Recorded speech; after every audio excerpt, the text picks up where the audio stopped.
Hello అండి. ఈరోజు నేను మా పిల్లలు స్కూల్‌కి వెళ్ళిన తర్వాత శుభ్రంగా రాగులనైతే కడిగి కాటన్ క్లాత్ మీద ఆరబోసుకున్నానండి. నాకు బాల్కనీలో ఎండొస్తుంది కాబట్టి బాల్కనీలోనే ఆరబోసుకున్నానండి. కొన్ని చోట్ల రాగులంటారు, మరి కొన్ని చోట్ల సోళ్ళంటారు.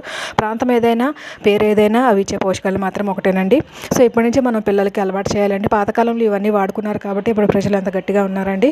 సో, మనం కూడా మన పిల్లలకి ఇవన్నీ కూడా అలవాటు చేద్దామండి. సో, తర్వాత నేను ఇక్కడ సోళ్ళ తర్వాత అక్కడ గోధుమలు కూడా కడిగి ఆరబోసుకున్నానండి. ఇది గోధుమలు కూడా నేను బాల్కనీలోనే వేశాను. బాల్కనీలో నాకు చక్కగా ఎండొస్తుందండి.